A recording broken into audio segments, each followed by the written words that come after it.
গ্রামের এক পুরনো টিনের ঘর। সামনে বড় উঠোন, মাঝখানে একটি কাঁঠাল গাছ। এই বাড়িতেই থাকতেন ৩ প্রজন্মের ৩ নারী, ননাস রোশন আরা, শাশুড়ি মরিয়ম বিবি, আর মরিয়মের বোমা রিনা।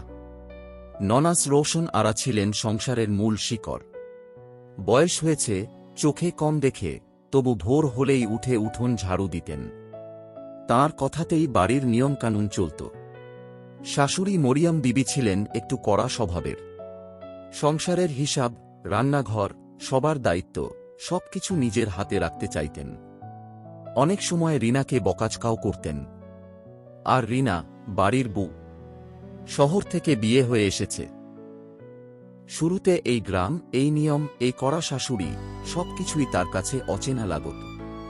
মনে মনে অনেক কষ্ট জমে থাকত। একদিন ননাস হঠাৎ অসুস্থ হয়ে পড়লেন। হাঁটতে পারছিলেন না। তখন সংসারের সব দায়িত্ব এসে পড়ল রিনার কাঁধে। সে ভোরে উঠে ননাসের ওষুধ খাওয়াত, শাশুড়ির সঙ্গে রান্নাঘরে হাত লাগাত, আবার উঠোনে কাপড় কাচত। এই প্রথম মরিয়ম বিবি খেয়াল করলেন, রিনা শুধু বউ নয়, আসলে সংসারের ভরসা হয়ে উঠছে।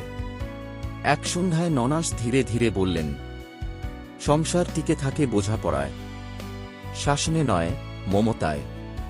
সেই কথায় মরিয়ম বিবির চোখ ভিজে উঠল। তিনি রিনার হাত ধরে বললেন, মা, আমি হয়তো বুঝতে দেরি করেছি। রিনার চোখেও জল এলো, কিন্তু সে হাসল। সেই দিন থেকে সেই উঠোনে আর শুধু দায়িত্ব নয়, ভালোবাসাও ভাগ হয়ে চলতে লাগল।